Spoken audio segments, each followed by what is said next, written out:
Hello folks, Alex here. This is Alex Unabridged. Welcome back to the channel if that is the case. Yes, time for a little bit of a reading ramble, a bit of a catch up on the few books that I've got through since I last spoke to you, which I think was probably March, possibly the end of February. Yeah, I've only got through 5 books, but I will talk about those today and just do a general bit of a catch up. So let's start off with a couple of books that have come into the house in a very mini haul. My birthday was in April, so I got some lovely presents from folks. So first from my sister, I picked up this, From the Depths, Another Strange Tales of the Sea, edited by Mike Ashley. This is one of the British Library Tales of the Weird collection, which I'm collecting in paperback. I would love to have the full collection someday. It'll take me a while because there's lots and lots of them, but she got me this one. I put a load down on my birthday list as potentials, and because I'm currently working on an anthology which is about open water, my Fun in the Dark anthology number 2 is open water. She got me this one, so I've yet to dive into it, but yeah, very much looking forward to reading some of the stories in there. And then from my lovely buddy Troy, who always finds lovely books, he sent me this one, this big chonker. The look of the book, book design, book cover design, says, why do some book covers instantly grab your attention while others never get a second glance? Fusing word and image as well as design, thinking and literary criticism, this captivating investigation goes behind the scenes of the cover design process to answer this question and more. This is a gorgeous book full of like really big, lovely colour images with classic book design, talking about why these are such good designs. It's got kind of like little insert bits like this. You get these little kind of inserts with extra artwork in and stuff like that. It's just beautifully like laid out. It's a stunning book to like flick through, but like the text in it as well, the actual information in it about the cover design, and what works and what doesn't, why some things are so eye-catching and so popular, so effective. Yeah, it's like I've not obviously read it all yet, but I have read sections of it or parts of it, and it is glorious. It's proper book porn. So yeah, really chuffed with that. So I'll have a lot of fun going through that, and it will give me some some ideas as well with me now publishing and doing my own cover design and stuff like that. This is an extremely good one to have in the house. So thank you very much to Troy for that. So there we go. There's my 2 birthday gifts in books. I'm trying not to buy books. I've bought a couple of ebooks, but other than that, I've generally been good. So let's go through the books that I have read in the past couple of months then. So first of all, we've got Pretenders to the Throne of God by Adrian Tchaikovsky. This is the 4th book in the Tyrant Philosophers series, fantasy series, and I had it on audiobook, as I had with all the others, and that is narrated by David Thorpe. Yet again, he does all of them. So this one is set in a city called Erisfeneg, which is the city on the back of a crab, an ancient dead crab god, basically. And the story opens mid-siege. The Palatine autocratic regime is still spreading their idea of perfection across the world, i.e. wiping out cultures, magic, other ways of life, to bring everyone in the world under their sway. This is the kind of the main antagonist of the series. Erisfeneg's brutal, especially in winter, and the siege drags on. And we follow multiple characters and factions as they try to survive, try to hold the city or resist the invaders. The Palatine forces are initially thin on the ground and they're waiting for reinforcements to arrive so that they can take the city properly. But this time things don't go to plan for them. This is the first point in the series where we start to see some real success in the fight back against the oppressors. So this was, predictably for me, fantastic. 5 stars without a doubt. There are Plenty of fantastic new characters alongside some returning ones. The returning ones often come in under slightly different names. Tchaikovsky has said that the books should be able to be standalones or read out of order, though I would strongly recommend reading in order. I think you'll get so much more out of the recurring arcs and seeing how the whole world kind of links up. You can piece together what's happening and what has happened in the past and who's who essentially from this book alone, I reckon. But the prior context would add a lot. Devil Jack, for instance, a character who appears in every book, but in various forms and sort of life stages. He's a standout, and his long arc across the series is fantastic. And so I think it's worth reading them in order, even just for that. But all the characters are consistently fantastic and complicated. The writing balances sort of gravitas and pathos with terrific humour, sharp, snide, dark humour, absurdist humour, just outright silly stuff. And the humour is a huge part of why I love these books, I think. There's plenty of political and social themes in it, as you'd expect. So occupation and oppression, cultural erasure, autocratic regimes, and then also you've got things like identity and stuff like that. You've got hard choices for the characters to make. And when the stuff is kind of black, it's offset by the humour. That offsets the kind of the darker, denser material. The whole thing is enthralling. It's really well paced. And David Thorpe's narrations is outstanding. I was absolutely hooked from the start again, and I found myself laughing and even shouting at some points out loud. It was a real ride. One of my favourites of the series. I can't recommend this whole series enough.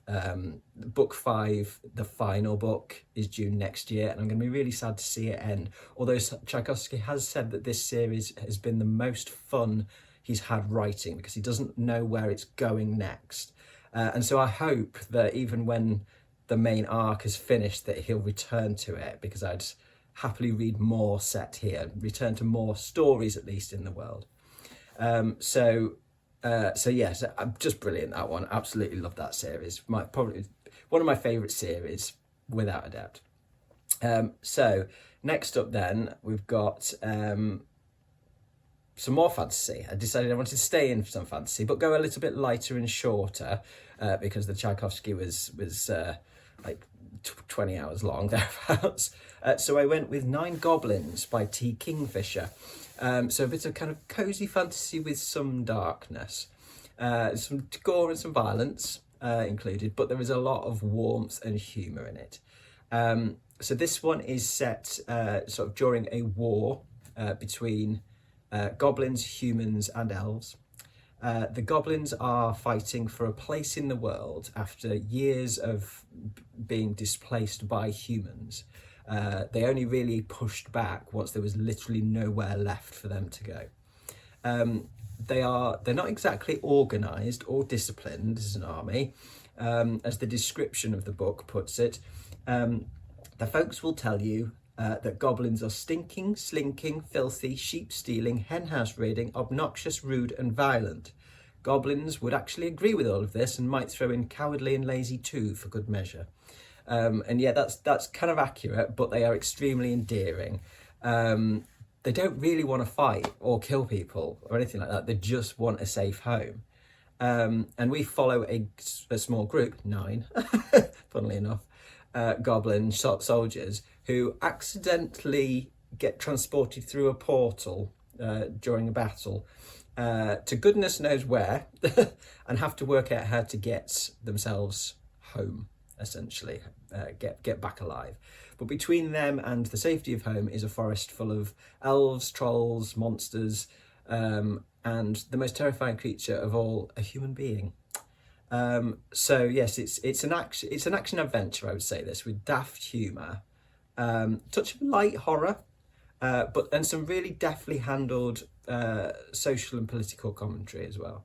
It's utterly charming, I think. It's an easy read. I think I finished this in a couple of sittings. It's kind of novella length anyway. But yeah, the goblins are all distinct and quirky. The tone is light-hearted for the most part. I'm definitely a fan of T. Kingfisher. She's become kind of a must-read, and I'm working my way through her backlist.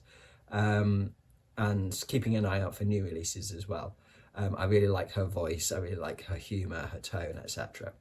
So yeah, giving this one a 4 stars on Storygraph. I had it as an ebook, but I will pick it up. I will pick up the audio when it releases in the UK in May, because I want it to be a comfort listen. It kind of gives me similar vibes, a little bit darker, but similar vibes to like Legends and Lattes and that sort of stuff by Travis Baldry. So it kind of sits in the same bracket as comfort listen to me. So I will be getting the audiobook on that as well. I'll double dip. So after that, I'm sticking with the fantasy. It's been quite heavy fantasy for the first part of this list. And that's with The Red Winter by Cameron Sullivan. This was another audiobook. And I wouldn't have picked this up if it wasn't for Troy, who emailed me about it, because it's queer werewolf fantasy, basically. And that immediately grabbed both of us. We were like, oh, I need to read that. So, and we happened to read it at the same time, not officially as a buddy read, but we were kind of reading it at the same time, which was nice. This one, it was like genuinely interesting, like intriguing, and I thoroughly enjoyed it. 4 stars, this is on Storygraph. This is kind of historical fantasy that spans several time periods. It opens in modern day with the main character, Professor Sebastian Graves, where he started writing an account of his hunt for the Beast of Gévaudan. I think it's pronounced, that's how it's pronounced in the audiobook anyway, in the French countryside, and then returning to that area when that same beast reappears 30 years later. So that's in the 18th century. It weaves in French history, it flashes back to earlier periods, including the 100 Years' War and Joan of Arc, plus it brings in Greek mythology, Roman mythology, folklore, demonology, and more. And I love the range of this, like some references to stuff I knew and others set me down a total rabbit hole. And I love it when a book does that. So Sebastian practices the arcane arts and shares his body with a demon, Samadel. He doesn't describe himself as possessed, but more like they're cohabitants of the same body. And Samadel's been with him for thousands of years, essentially. And speaks to him inside their head, and their dynamic is like an old married couple, basically, and it's very funny. I really enjoyed their stuff. For the most part, I had no idea where the story was going in this, in the best possible way. It's mysterious, it's unpredictable, and it was really engaging. I wanted to know, I wanted to keep reading. It's twisty, it's gory, it's pretty violent. It's got sharp humour, including some dark humour. The audio narration is fantastic, again, with 2 narrators, one for Sebastian and one for his demon servant, who is a succubus, and her sections, which are largely tied to the sort of the Joan of Arc flashback storyline type thing. They were hilarious. Yeah, I thoroughly enjoyed the female narrator as well. And I wasn't sure if the audio would work because the text includes a lot of footnotes, but they were delivered as kind of narrated sort of asides, and that worked beautifully. It didn't pull me out of it at all. In fact, it kept me connected to the text. The ending wasn't quite as strong as it could have been, but it was by no means bad. I really enjoyed the intrigue of this, and I enjoyed the blend of like gothic elements, the occult material, queer romance, historical fiction, horror, fantasy. Yeah, it was a really interesting one that I wouldn't have come across if it wasn't for Troy. So 4 stars for this one. I will definitely read the next book. This does appear to be a series. I think this one's wrapped up the Beast storyline, but the others will continue with more of Sebastian's adventures because he's been around for quite some time. And in an interview, Sullivan mentioned that the next one may tackle the European witch trials period of history, which is very cool, because that's a period of history that I love. I'm really fascinated by that. So I'm looking forward to that whenever that arrives. So that's all the fantasy for now. I went to science fiction, but I went back to Adrian Tchaikovsky because Children of Strife came out, which is the 4th and final book in the Children of Time series. And Children of Time is what got me into Tchaikovsky, who's my favourite author. And it's also what pushed me further into science fiction. I absolutely loved the first 3 books, although book 3 is my least favourite by far, Children of Memory. And I was a little bit nervous going into book 4 because it was kind of some of the ideas and setup with Children of Memory that didn't get on with as well. And I wasn't sure how heavily this one would lean on that or continue on from that. But it does pick up on some of that material, but it does it in a really effective way. It doesn't dwell on it, but it doesn't ignore it either. And I know a lot of people didn't click with Children of Memory. And it would have been really easy for Tchaikovsky just to back away from those ideas entirely. But instead, he brings selected elements forward without doubling down on it. And it works. It makes, for me, it's going to make Children of Memory feel more coherent in hindsight. When I reread that one, I expect I will get more out of it. So fingers crossed that's the case, but if it is, that's fantastic. So Children of Strife spans like 3 timelines or ages. So the first stage is when the humans begin a terraforming project that goes awry, which ultimately led to the advanced spider revolution that we meet in Children of Time. But here we follow a different set of terraforming scientists, kind of renegades ousted from the official program, who have essentially stolen a planet to run their own project. And they are awful. They are arrogant, they are destructive, they are backstabbing, they're horrible, but they are quite entertaining as well. Then we've got the Second Age storyline, which is set thousands of years later, and we see an ARC ship program, which is designed to get as many people, as many humans off a dying Earth. Earth has been basically ravaged, and it's to get people off Earth and re-established on one of these terraformed planets that they hope exist. They have records of the terraforming project, but they've got no certainty that any of those planets can actually support human life. I really enjoyed the first parts of like the Second Age bits, because we finally get to see a glimpse of exactly how bad Earth is in this world, in this universe of Tchaikovsky's, and it's screwed. It's really screwed. But it was really good to kind of see Earth and see part of that project of getting people off it. And so we follow an ARC ship crew as they head for a terraformed world, the one that the renegade terraformers were working on. And then we've got the Third Age stuff, the Third Age sections, which is essentially the present, if you like. It's the evolved spiders, humans, and other evolved creatures that we've met in previous books, and new ones that have they've explored more space. They now can kind of live and work together in kind of a harmony. So yeah, in the Third Age sections, as I say, we return to the spider characters, or new spider characters.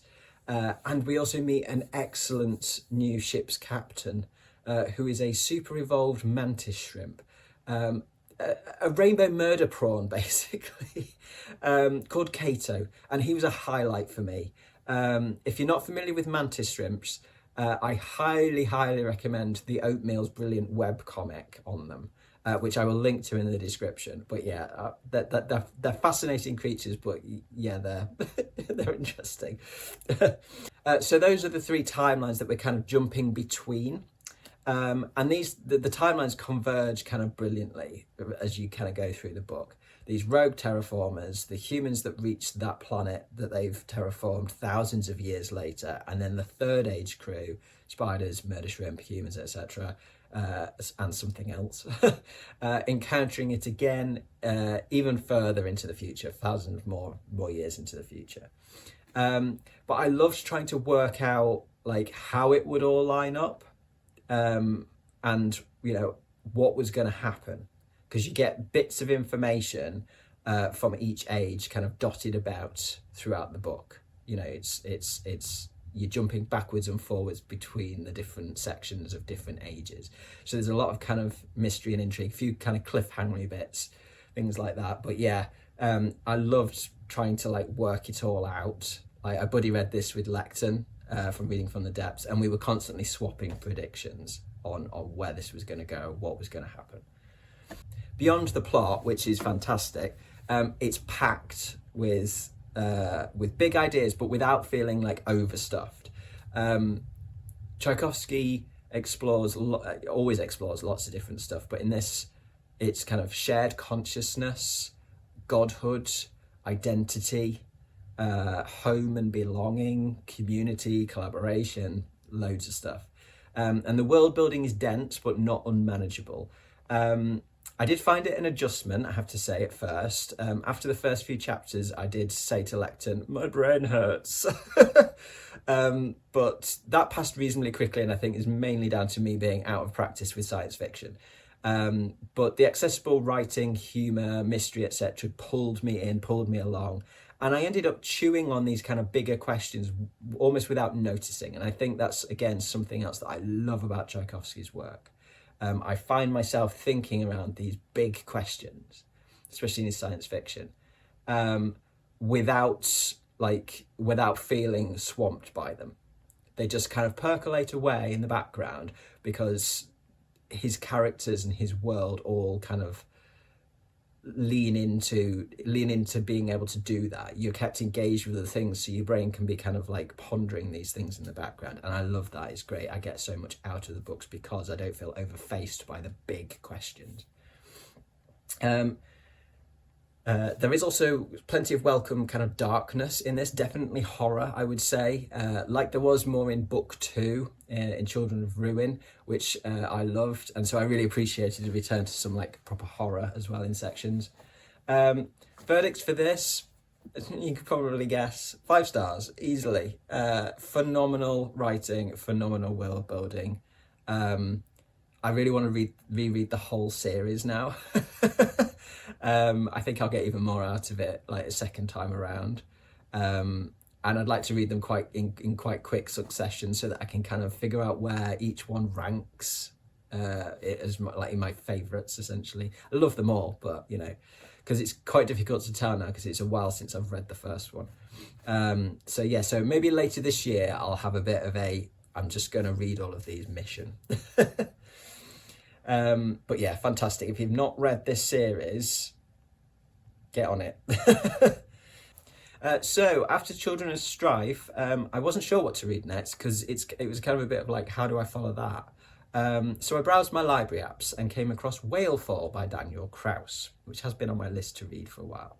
And it's good timing, again, because as I say, I'm doing this Fun in the Dark anthology themed around open water. So yeah, I thought I'd go for a bit of open water. Sci-fi horror thriller, I think is how it's pitched. And it's about a scuba diver who is swallowed by a sperm whale with only an hour to escape before his oxygen runs out. That's kind of what the description says. That's broadly accurate, but it is more than that. There is more to it than that. And for me, this one was a mixed bag. So we follow Jay, I think he's 17 years old, who is diving in the Pacific off a place called Monastery Beach, and he's trying to find his father's remains. And he knows it's a long shot, but he's desperate to kind of relieve the guilt that he's carried since his dad's death. They were estranged, and Jay never said goodbye to him. And the dive starts out fine, and then a giant squid appears and puts Jay in danger, which is made even worse when a massive sperm whale arrives to feed, because of course they eat squid. And Jay gets tangled in the squid's tentacles and pulled into the whale's mouth and ends up in the first of the whale's 4 stomachs. And so he's trapped inside. He has to work out how the hell to get out, whilst also reflecting on his relationship with his dad and his family. And the narrative kind of alternates between Jay's present predicament in the whale and flashbacks to early years and conversations that explain more about Jay and his dad's relationship and why it was difficult, why it broke down, etc. The present day inside the whale survival sections, if you like, were fantastic. I loved those. I loved the marine biology details, like whales, squid, and more. And the gory horror. It's gross, and I was totally there for it. That sort of stuff should feel unbelievable, but it didn't. I could suspend my disbelief because it was really well done. What didn't work so well for me were the flashbacks, the relationship, character kind of material between Jay and his dad. or Janie's family, his mum and his sisters. And that is mostly a style thing, I think. I don't really gel with Krause's prose in those sections. It at times felt overly emotive, overwrought, kind of bordering on purple, too purple for me anyway, and a bit overwritten. It wasn't horrendous, but it was quite exhausting. And it kind of just pulled me out of the enjoyment of the story a bit, I think. Those sections themselves made it feel quite a bit longer than it actually is. But I still enjoyed it overall because of the present day trapped in a whale horror kind of action material being so strong that like I really, really liked that. So I was quite happy to kind of get through the other bits to get back to that. I've given this a 3 stars on Storygraph. As I say, I absolutely loved the Inside the Whale stuff, but the other stuff wasn't quite for me, but still worth a read, I would say personally. So that's everything that I actually completed over the last couple of months. Generally a really good set of 5 books, you know, nothing that I hated at all. Everything was enjoyable. And I've got, you know, 2 Adrian Tchaikovskys on there, which were phenomenal. Plus a fantasy I didn't expect to ever read, which was great. And some T. Kingfisher, which is always lovely. So I'm currently in the middle of something at the moment, which is Monsters in the Archives, My Year of Fear with Stephen King by Caroline Bix. This one covers King's early work, Carrie, Salem's Lot, Night Shift, The Shining and Pet Sematary. And I have read all of those books, but it has been a long time since I've read Night Shift. Nearly 20 years probably. And I think it might have been my first King short story collection, if not the first, one of the first for me. By contrast though, I read Carrie last year. I've just read it once, but I read it last year, I think it was. And I know The Shining and Salem's Lot really well because I've had multiple rereads on those. And I've read Pet Sematary quite a few times as well, so I know those really well, so that's fine. But before I hit the Night Shift chapter, which is chapter 3, I might either reread Night Shift first and then return to Monsters in the Archives after that, or I might skip ahead to the other chapters on Salem's Lot and Carrie, and then circle back around to the Night Shift chapter once I've actually read the short story collection. I've got it, and it's a short story collection, so it'll be easy to kind of dip in and out of. But yeah, I haven't finished that one yet, and I'm not sure kind of how long I'll take over it, whether, as I say, whether I want to skip ahead or wait until I've read Night Shift. But so far, it's brilliant, and it's making me want to dive back into King's work. It's fascinating from an editorial perspective. Bick looks at the development of the stories through, through drafts and revisions. And how the stories changed during that process, and like notes to the copy editor and stuff like that, sometimes of which are hilarious. And there's kind of illustrations of some of these previous drafts with Stephen King's like handwritten notes in and stuff, and I love things like that. So yeah, it's fascinating in that respect. Bix was named University of Maine's inaugural Stephen E. King Chair in Literature, and she arrived there as a Shakespeare scholar, but she's also been a fan of King since childhood. So the book also kind of tracks how the archive work that she's doing brings back early reading memories for her, and also shifts her perspective as an adult researcher. It's kind of an account of her process as well as it is King's process in writing philosophy.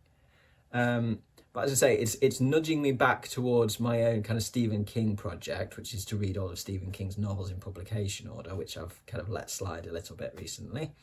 And it's also really made me want to reread On Writing, which I haven't read in a while, but I remember as being excellent.